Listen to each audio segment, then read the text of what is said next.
Covid होने के बाद थायराइड प्रॉब्लम बढ़ गई, हेल्थ इशू बढ़ गए। क्या मुझे ये करने से फायदा होगा? इसमें मैं बोलूँ प्लीज।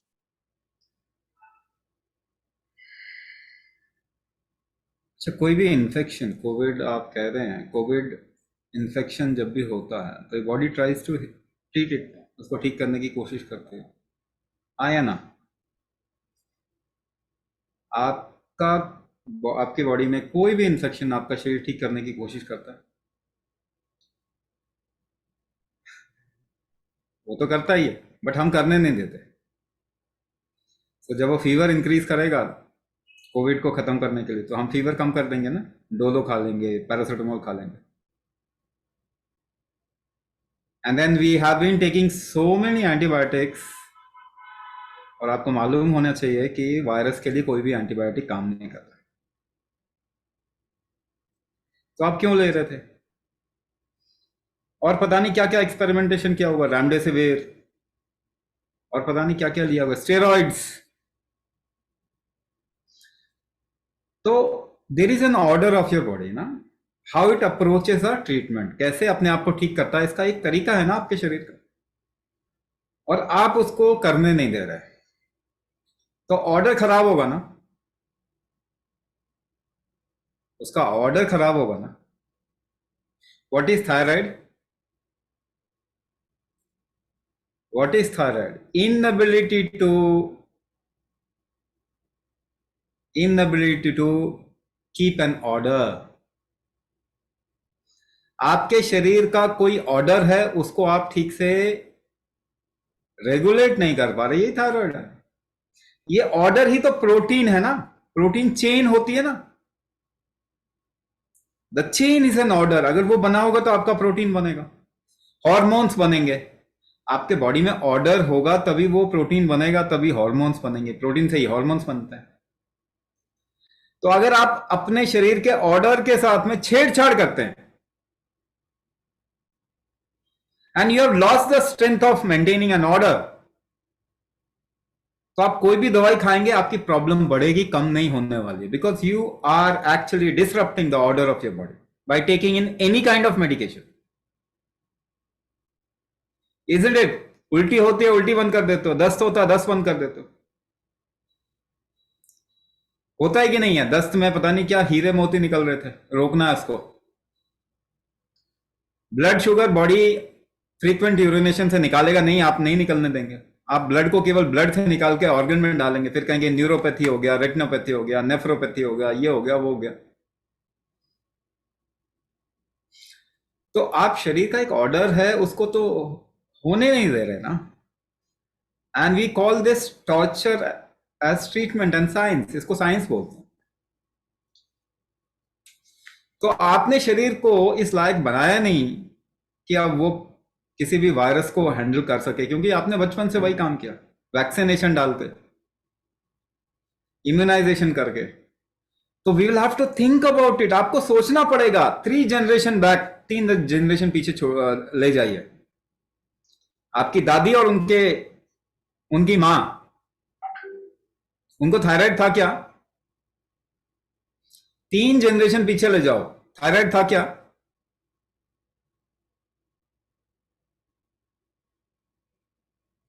तो अभी कैसे हो रहा है? बढ़ रहा है कम हो रहा है? बताइए, बढ़ रहा है कम हो रहा है? With your concept of T3, T4, TSH, is thyroid increasing in the world or decreasing? आप बताइए ना, आपको लगता है T3, T4, TSH के कारण यही थायराइड है? अगर ये थायराइड है तो ये कम हो रहा है, ज्यादा हो रहा है दुनिया में? आप बताइए। ये कॉन्सेप्ट गलत है। टीएसएच बढ़ना कोई थायराइड का इशू नहीं है।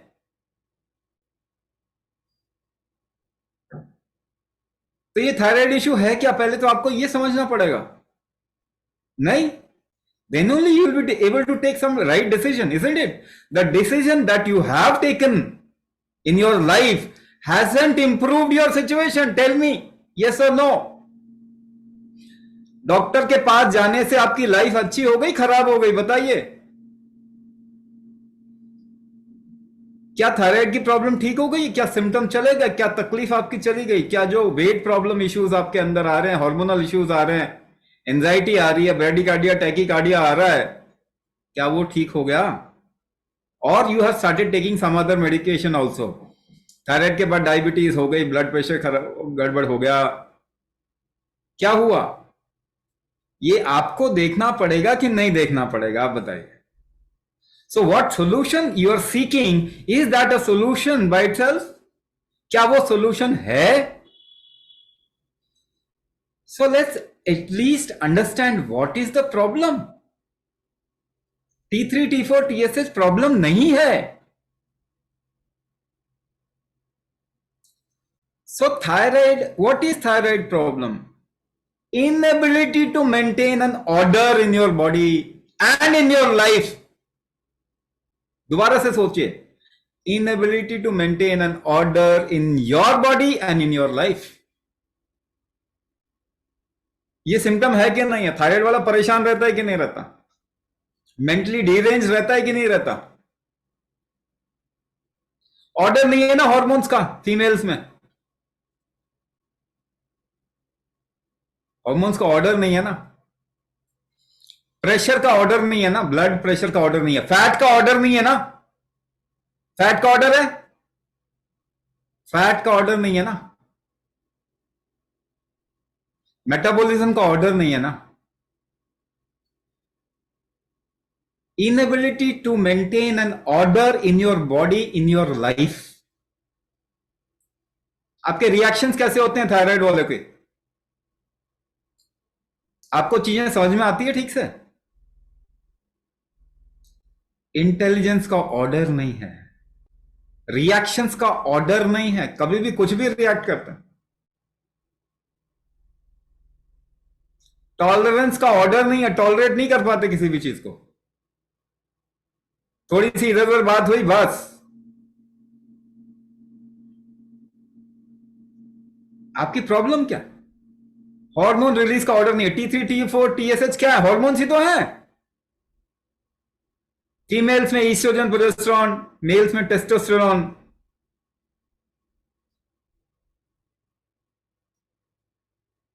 तो ऑर्डर नहीं है, ऑर्डर से ही प्रोटीन चेन बनता है, ऑर्डर से ही हार्मोन बनती है। इसको कितना भी आप अंदर खोद खोद के निकालो, प्रॉब्लम तो यही है कि ऑर्डर नहीं।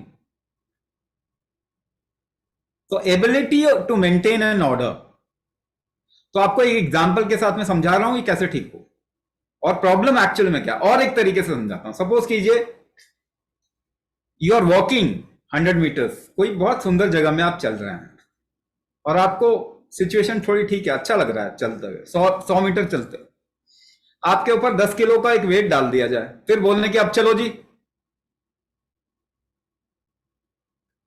अब आपकी हालत बहुत खराब हो जाएगी। तो यानी आपने एक थोड़ा प्रेशर के साथ में एक रिदम को नहीं मेंटेन कर पा रहे। याद है आपको फीमेल्स पहले वो सिर के ऊपर 2-3 मटके लेके 1 किलोमीटर चल जाती थी ना? प्रैक्टिस था, थायराइड नहीं आया इसके लिए, मालूम है आपका? With a load if you can't maintain an order, you are a thyroid person. तो आपने क्या वो प्रैक्टिस किया कि थायराइड ना हो? So you will have to practice कि एक प्रेशर या स्ट्रेस या वेट या लोड के साथ भी अगर आप अपनी लाइफ में उसको आराम से हैंडल कर पा रहे हैं तो आपका थायराइड ठीक हो जाएगा। Create that tolerance. भरतनाट्यम सीख लो, 6 महीने प्रैक्टिस करोगे थायराइड ठीक हो जाएगा। कथक सीख लो, क्लासिकल डांस सीख लो, क्लासिकल म्यूजिक सीख लो, एक रिदम मेंटेन करना सीख लो। लेकिन और भी आसान तरीका और सटीक तरीका क्या है? You create a pressure in your body and still just go on with it. How can you create pressure with in the body?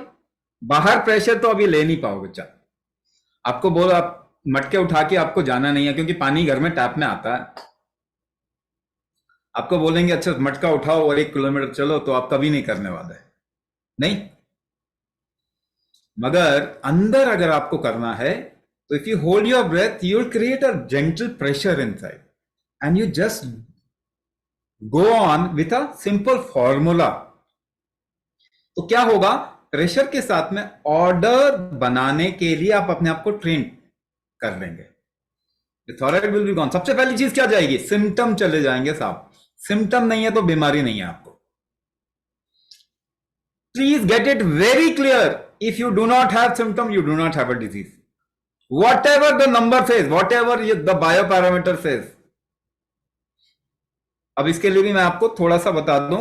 If you go in a difficult environment, will your body adjust itself to the environment or not? तो अपने biomarker change करेगा ना. तो 100 साल पहले जो environment था और आज जो एनवायरमेंट है, क्या वो डिफरेंट है? ऑब्वियसली डिफरेंट है. So your biomarker is an adjustment, not a disease. If you do not have a symptom. तो बायोमार्कर पे तब तक नहीं जाना है जब तक कि सिम्टम नहीं है. और दूसरी बात, बायोमार्कर को ठीक करके भी आपके सिम्टम नहीं जाते तो वो ट्रीटमेंट नहीं है.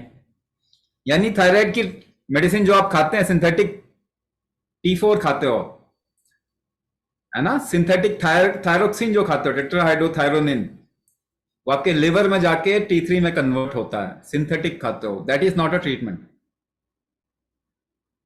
आपने बायोमार्कर को मेंटेन करने की कोशिश की ना, मगर आपकी बीमारी गई क्या? क्योंकि वो मेंटेन करने से आपका ऑर्डर की स्ट्रेंथ नहीं बनती है. Medicine is not a treatment.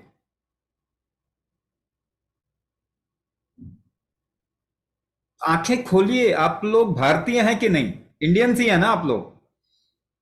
अगर इंडियंस हैं तो you are intelligent people. But first you have to be intelligent और Indian, then only you will realise ना. अभी शेर ने क्या कर दिया कि भेड़ समझता है अपने आप को. तो आपको मतलब कम से कम पानी में अपनी शक्ल तो देखनी पड़ेगी ना, तभी दहाड़ निकलेगी. So you are trained into something else. तो पहले आप समझदार हैं. मेडिसिन किसी भी चीज का ट्रीटमेंट नहीं होता. Give me one example in the last 50 years जिसका थायराइड ठीक हो गया हो मेडिसिन से. Give me one example. Medicine से किसी का थायराइड ठीक नहीं होता. केवल बायोमार्कर को केवल अरेंज करने का एक प्रोपागेंडा है. वो आप कैसे भी कर सकते हैं. किसी पानी को ब्लू दिखाना है, उसमें ब्लू कलर डाल लो. ये कोई साइंस थोड़ी है, ये कोई ट्रीटमेंट नहीं है. आपने खा लिया T4, उसके बाद दिखा दिया कि देखो ये चीज ठीक हो गई. It is not a treatment. बेवकूफ बनाया जा रहा है. आप बेवकूफ बन रहे हैं. आपको आंखें खोलनी पड़ेंगी. आप इससे ज्यादा समझदार हैं. 100 साल में एक डायबिटीज बता दो जो ठीक हो गया दवाई खा के. Give me one example. या दुनिया में कोई बीमारी बता दो जो खत्म हो गई, कम हो गई हो. BP, heart attack, number 1 cause of death. Cancer increasing at the rate of 12%. Auto immune disorder becoming epidemic. Mental issue बात ही मत करो, क्योंकि कोई जानता ही नहीं है कि वो क्या है और ठीक कैसे करना है. एवरीबडी इज मेंटली सिक.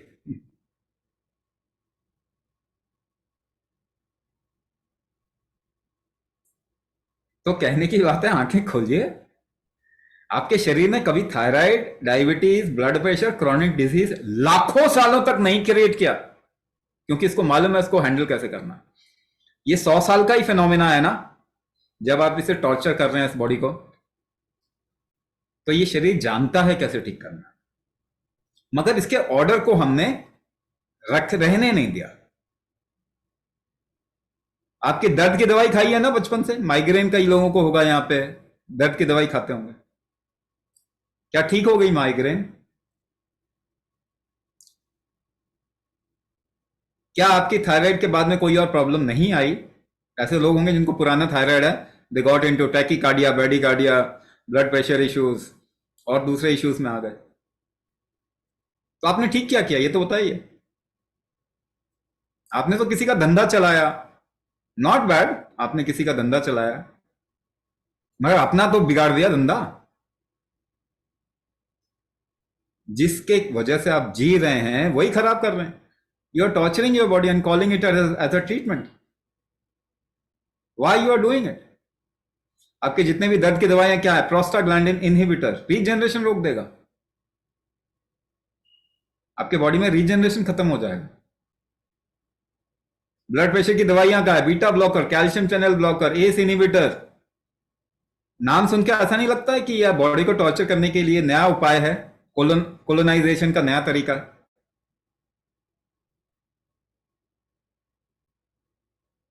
ऐसे करके क्या आप ठीक कर लेंगे? आपके शरीर को मालूम है कैसे ठीक करना है। If you just give it, not treat it as a criminal, and give it its strength, इसकी शक्तियां वापस कर दो उसको। तो ये ऑर्डर अगर आप मेंटेन करें और क्रिएट करें अपनी लाइफ के अंदर, अपनी बॉडी के अंदर और अपनी लाइफस्टाइल जिसे आप कहते हैं उसके अंदर, अगर आप ऑर्डर क्रिएट करेंगे ना, आप देखेंगे आपके सिम्टम धीरे धीरे खत्म होने लग जाएंगे। But for that you need that strength of maintaining order. How do you create any order in your life? अगर आपको एक लाइन पे चलने के लिए बोल दें, तो उस लाइन पे चलने के लिए आप क्या करेंगे अंदर ताकि वो लाइन पे चल पाएंगे आप?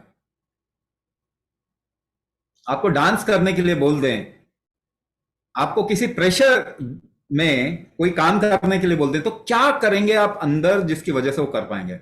You will hold your breath in variable proportion, in a rhythmic proportion. You will hold your breath and do an activity.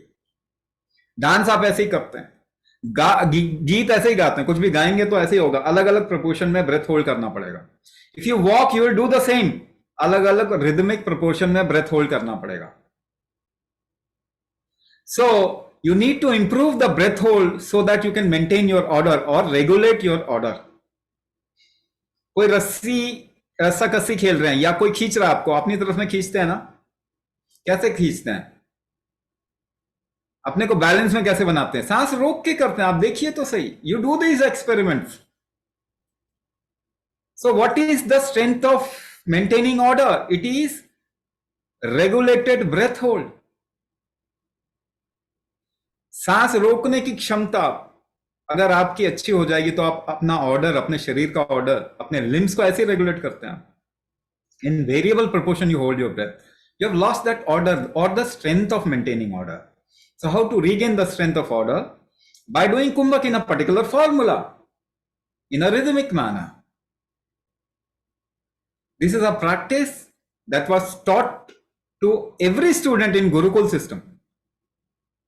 Classical dance, classical music, war art, जिसे आप मार्शल आर्ट भी कह सकते हैं। ये सब क्या है? To create an order in your life. सुबह कब उठना है, रात में कब सोना है, कौन सा काम कैसे करना है, how to position yourself to be more effective in doing some work. Order, maintaining strength ही तो बनाया जाता था। आपने वो ट्रेनिंग नहीं लिया, आपको ना स्कूल में सिखाया ना कभी और सिखाया। Your body, do you know your body makes all the proteins? जब आप प्रोटीन खाते हो ना तो वो प्रोटीन आपके शरीर एक्सेप्ट नहीं करता। It breaks it down to amino acid and creates its own chain. तो उसको ऑर्डर चाहिए ना चेन क्रिएट करने के लिए। अब वो चेन क्रिएट नहीं कर पाएंगे तो उसका मतलब एक तरीके से प्रोटीन की एलर्जी है ये। What is thyroid in another manner? Protein बनाने की क्षमता खराब हो गई, प्रोटीन से एलर्जी हो गई आपको। तो हम ये भी बताते हैं कि जो थायराइड है जिनको, वो अपने फूड में क्या चीज इंक्लूड करें, क्या चीज इंक्लूड नहीं करें, थोड़ा सा supportive initially, then when you come out of thyroid you can eat whatever you want. तो ऑर्डर का स्ट्रेंथ अगर लेके आ जाएंगे ना तो ठीक हो जाएंगे। ये इतना सिंपल है, और कोई दवाई आपको ठीक नहीं कर सकती, कोई डाइट ठीक नहीं कर सकती। It's a challenge. तो अगर 20 साल पुराना थायराइड है, 18 साल पुराना थायराइड है, काम ही नहीं करता है और स्प्लीन एनलार्ज्ड है, तो क्या ये 100% ठीक होगा sir? Spleen enlarge, spleen basically आपके लिम्फेटिक सिस्टम का ना एक नोड है, एक ऑर्गन है जो आपके लिम्फेटिक फ्लो को मेंटेन करता है, मैनेज करता है। लिम्फ क्या होता है? आपके बॉडी में ना ब्लड का फ्लो होता है, मगर हर एक टिश्यू या सेल जो है ना अपनी गंदगी बाहर फेंकता है, अपने सेल वॉल से बाहर फेंक देता है, फिर वो बाहर जहां पे जगह ज्यादा होती है इंटर सेलुलर स्पेसेस में, वहां पे वो जमा होता है और मूव करता है। आपका स्प्लीन फैक्टर भी डिटॉक्स, यही लिम्फेटिक डिटॉक्स का एक हब है, सेंटर है।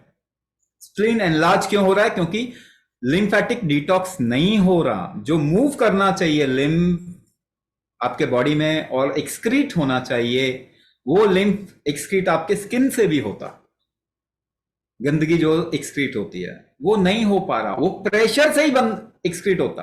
देखो ब्लड में तो एक हार्ट लगा हुआ है जो कि मेंटेन करता है फ्लो को, मगर लिम्फेटिक सिस्टम में कोई ऐसा नहीं है, तो वो प्रेशर से ही वो मूव करता है। इसीलिए अगर लिम्फ मूवमेंट नहीं हो पाए या फिर कोई चीज का मूवमेंट नहीं हो पाए तो बॉडी ब्लड प्रेशर बढ़ाता है या प्रेशर बढ़ाता है उसको मूव कराने के लिए। अगर नहीं बढ़ाएंगे आप, फिर दवाई खा लेंगे, क्योंकि ब्लड प्रेशर आपको प्रोटेक्ट कर रहा है, आपके बॉडी के अंदर ट्रांसपोर्टेशन कर रहा है, आप फिर दवाई खाकर उसको कम कर दोगे तो एक ही जगह जमा होगा। स्प्लीन एनलार्ज तो होगा ही, बनता ही है फिर स्प्लीन एनलार्ज होना। 100% आपकी प्रॉब्लम जाएगी, ये बात मैं बोल रहा हूं। मगर ये भी बात मैं बोल रहा हूं, बायोमार्कर आपके ना बड़े गलत हैं। उन बायोमार्कर से आप परेशान होते हैं। टीएसएच मेरा बहुत बढ़ गया जी, अगर कुंभक करेंगे ना कोई सिम्टम नहीं आएगा, टीएसएच कितना भी बढ़ जाए तो इसका मतलब आपकी प्रॉब्लम नहीं है, आप वो किसी वजह से वो बढ़ा है, वो मैनेज कर लेगा कुछ टाइम में, आपका शरीर, आपकी बॉडी उसको मैनेज कर लेगी। तो सिम्टम नहीं है तो डिजीज नहीं है आपको। मैं बार बार यही बोल रहा हूं, आपके सिम्टम 100% जाएंगी। जिनका जिंदगी में वेट नहीं घटा है उनका वेट भी घटेगा, मगर टाइम अलग अलग लगेगा सबका। किसी का 6 महीने, किसी का साल भर, किसी का 3 साल भी लग सकता है। मगर एक बात बताइए, कौन सी दवाई आपको 3 साल के अंदर सारी प्रॉब्लम्स आपकी खत्म कर देगी? आपकी प्रॉब्लम बढ़ जाएगी। आप जो ट्रीटमेंट कर रहे हो उसे आपकी प्रॉब्लम बढ़ने ही वाली है। तो कम से कम उस रास्ते पे चलना ज्यादा बनता है जहां सारी प्रॉब्लम का सोल्यूशन मिलता है। कुंभक के एज से स्टार्ट कर सकते हैं। किसी ने पूछा था छोटी बच्ची 11 साल की, नहीं, उनके लिए अलग प्रोग्राम है, और हमारे प्रोग्राम में 16+ के लोग आ सकते हैं, 16 साल से ऊपर। Thank you Swami ji. सो सभी लोग कैमरा ऑफ करके सवाल पूछ रहे हैं and then making other people work. तो आप सभी लोग इन सभी प्रॉब्लम से बाहर आ सकते हैं। सिर्फ सवाल ये है कि टाइम लगता है हर किसी को अलग अलग। तो और ये बोलना कि जी ऐसा आप 3 हफ्ते में ठीक हो जाएगा, वो ठीक नहीं है, बिकॉज फिर आपके लिए एक गलत एक्सपेक्टेशन सेट हो जाती है। बट तो सवाल ये है कि आप कितना एफर्ट लगाना चाहते हैं। अगर थायराइड 20 साल पुराना है, 18 साल पुराना है, थायराइड ग्लैंड काम करती है नहीं करती है, एंग्जाइटी है, और भी इश्यूज हैं, आप कितना एफर्ट लगाने को तैयार हैं? 3 महीना, 1 साल, 6 महीना, 3 साल? हाँ, एवरीथिंग डिपेंड्स ऑन यू। सो हमने कहा कि आप अपनी हेल्थ का चार्ज लेंगे तो बात बनेगी।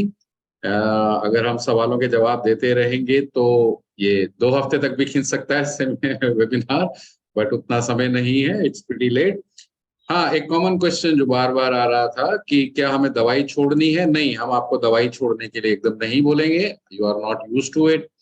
आपका सिस्टम और आपको mentally also psychologically you are use to it. तो पहले सिस्टम की स्ट्रेंथ बढ़ाएंगे, अपने सिम्टम्स को देखेंगे। जब सिम्टम्स कम हो जाएंगे और काफी लोगों के लेवल्स भी जब ठीक होते हैं तो you can always think of reducing your medicine.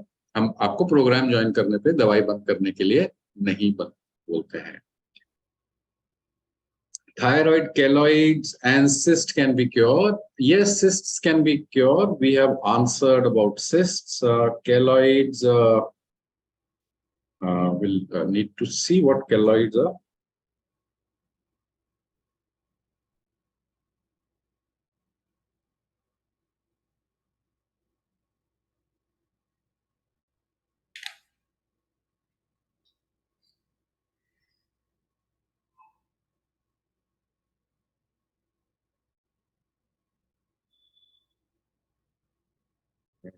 It seems like skin issue, spelling आपने थोड़ी अलग लिखी हुई है, सो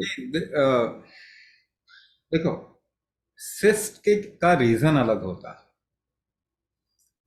सिस्ट का रीजन अलग होता है। सिस्ट बेसिकली इसका एक मेजर कॉज है which is hyperinsulinaemia. That means insulin resistant अगर बॉडी में हो जाएगा तो सिस्ट फॉर्मेशन ज़्यादा होता है।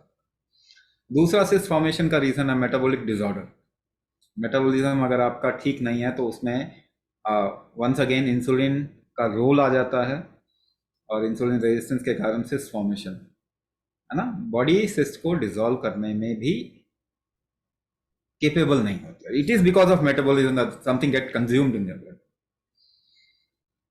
केलॉइड बेसिकली स्कार हो गया ना, सम काइंड ऑफ स्कार हो गया। हाँ जी। तो केलॉइड में कील भी आते हैं, मतलब कहीं पे ओवर ग्रोथ हो जाती है, वो भी आते हैं। केलॉइड का मेजर कारण जो होता है, पहला पार्ट स्ट्रक्चरल स्ट्रेंथ बॉडी में अगर कम है तो केलॉइड ज्यादा होता है। दूसरा पार्ट इसका जो आता है वो ये आता है कि अगर बॉडी में फ्लो किसी चीज का में रुकावट है तो केलॉइड फॉर्म होगा। दो चीज, ठीक है। पहला पार्ट जो है स्ट्रक्चर का स्ट्रेंथ अगर आपके बॉडी में ठीक नहीं है तो कहीं पे स्ट्रक्चरल डिविएशन होता है। वो स्किन का भी स्ट्रक्चर के बारे में बात है, बॉडी के अंदर भी अगर स्ट्रक्चरल डिविएशन की बात है, ओवर ग्रोथ जब होता है कहीं पे, तो स्ट्रक्चर को मेंटेन करने का स्ट्रेंथ होता है आपके बॉडी। अगर वो नहीं होगा तो छोटी छोटी गांठें कहीं पे होंगी, है ना, हार्ड गांठें भी आ जाती हैं, पांव के अंदर गांठ आ जाएगी। तो वो अगर आप बढ़ाएंगे इसके साथ में फ्लो, बॉडी का फ्लो, इसको आयुर्वेद में कहते हैं कफवात दोष। कफवात दोष, थायराइड क्या है? कफवात दोष। तो इसमें बॉडी में फ्लो ठीक नहीं होता, इसलिए आप देखेंगे फैट डिपोजिशन होगा, या फिर ऐसे कहता है रिटेंशन होगा किसी चीज का, gaseous retention, water retention, fat retention, जमा हो जाती है कोई चीज कहीं पे, फ्लो नहीं हो पाता। तो फ्लो अंदर बढ़ाना है तो कैसे बढ़ाना पड़ेगा बताइए? दवाई खा के फ्लो बढ़ता है क्या कोई? वो तो आपकी बॉडी की स्ट्रेंथ है, अंदर प्रेशर डालेंगे तो फ्लो बढ़ जाएगा। कितना आसान है। और there is something called as व्यान शक्ति। आपके शरीर की एक शक्ति होती है, स्ट्रक्चरल मेंटेनिंग एबिलिटी। इसको और आसान तरीके से बताऊं कि देयर इज अ रेशियो जो आपके बायो हेल्थ को मार्क करता है, दिखाता है। जैसे हार्ट का हेल्थ अगर चाहिए तो आप इनहेलेशन जितना भी मैक्सिमम कर सकते हैं उसका 4 गुना मिनिमम 4 गुना अगर आप बिना तकलीफ के होल्ड कर पाए तो हार्ट का हेल्थ ठीक हो। नहीं तो आपको वो क्रिएट करना पड़ेगा, दक्षिण बल। वैसे ही स्ट्रक्चरल इंटीग्रिटी क्या होती है, 4 गुना कम से कम होल्ड करने के बाद अगर आप इजी एक्सेल कर पाते हैं, मैं केवल ब्रेथ के टर्म्स में बता रहा हूं, ये एक्शन के टर्म्स में भी बोला जा सकता है, माइंड के टर्म्स में भी बोला जा सकता है, फंक्शन के टर्म्स में भी बोला जा सकता है। मैं ब्रेथ के टर्म्स में इसलिए बता रहा हूं क्योंकि वो आप कोरिलेट कर सकते हो, एकदम से आप उसे एक्सपेरिमेंटली भी प्रैक्टिस कर सकते हो। तो आप देखो यहां पे जितने लोगों का स्ट्रक्चरल इंटीग्रिटी का स्ट्रेंथ बहुत कम है, तो एक्सपेरिमेंट क्या करना है सबको, मैक्सिमम इनहेल जितना आप कर सकते हैं, सपोज कीजिए आप 10 सेकंड का इनहेल कर सकते हैं, तो कम से कम 4 गुना से रोकने की कोशिश करें। अच्छा, यहीं पे नहीं रुकती है चीजें, कम से कम 2 गुना आप अगर एक्सेल कर पाएंगे, इजी एक्सेलेशन कर पाएंगे, तब आपकी स्ट्रक्चरल इंटीग्रिटी ठीक है। यहां पे जितने भी लोग अभी प्रेजेंट है उनमें से एक भी नहीं कर पाएगा।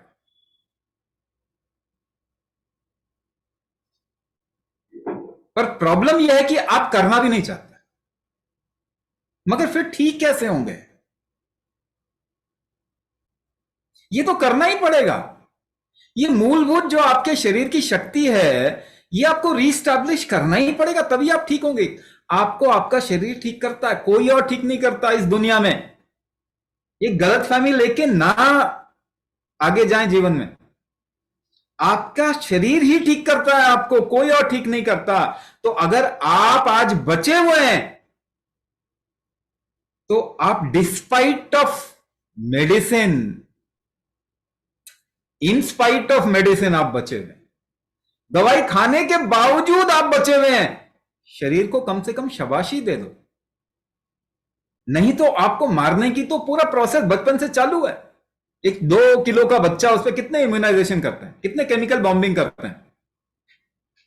आपको मारने का तो पूरा प्रक्रम चालू है, उसके बाद भी शरीर ने आपको आज भी बचा के रखा है, आज भी सांस ले रहे हो, जी रहे हो।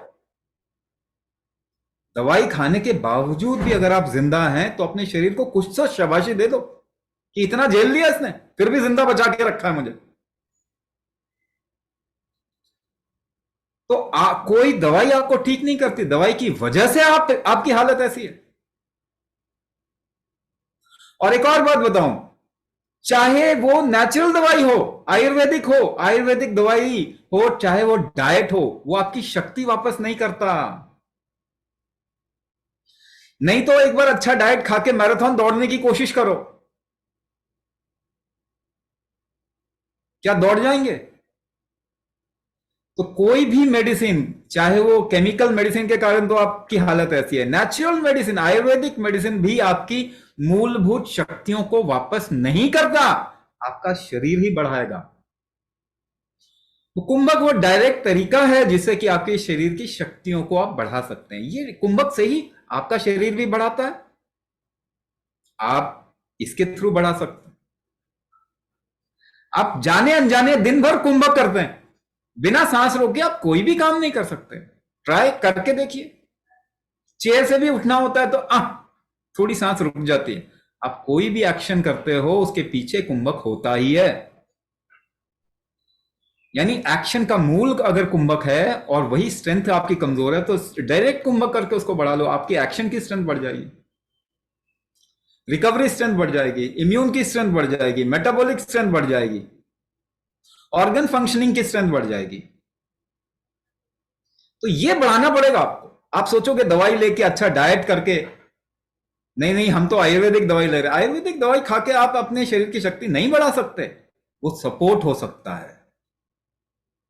अच्छा भोजन, अच्छा फूड इज गुड, मगर वो आपकी शक्तियों को नहीं बढ़ाता। आप बल्कि शक्ति इन्वेस्ट करते हो भोजन को पचाने में, अपनी शक्तियों को का ह्रास करते हैं, कमी करते हैं। इसीलिए इसे आहार कहते हैं। आप अपने आप को धीरे धीरे खत्म करते हैं, मारते हैं भोजन लेकर। तो क्या वो हेल्प करेंगी? हाँ, वो अच्छी चीजें हैं, वो सपोर्ट करेंगी, आपके शरीर ठीक करेगा, लेकिन उसके पास में वो मूलभूत स्ट्रेंथ होनी चाहिए, अपने आप को रिकवरी का स्ट्रेंथ होना चाहिए, नहीं तो वो चीजें काम नहीं करेंगी। तो अगर आपको अपने भोजन को भी काम करवाना है या आयुर्वेद की दवाइयों को भी काम करवाना है तो कुंभक मूल है, कुंभक बेसिक चीज है जो आपके शरीर की शक्ति बढ़ाएगा। तो शरीर दवाइयों को या आपके आयुर्वेदिक दवाइयों को या भोजन को ठीक से इस्तेमाल कर पाएगी। और कुंभक वात पित्त कफ को कंट्रोल करने का सबसे पावरफुल तरीका। प्रेशर से ही वात बनता है। कुंभक प्रेशर क्रिएट करने का एक नियम है, उसी से वात से पित्त बढ़ता है या पित्त कंट्रोल होता है, और वात और पित्त से कफ कंट्रोल होता है। कुंभक सबसे पावरफुल तरीका है आपके शरीर के वात पित्त कफ को कंट्रोल करने का। बाहर की दवाइयों से वो इतना काम नहीं करती।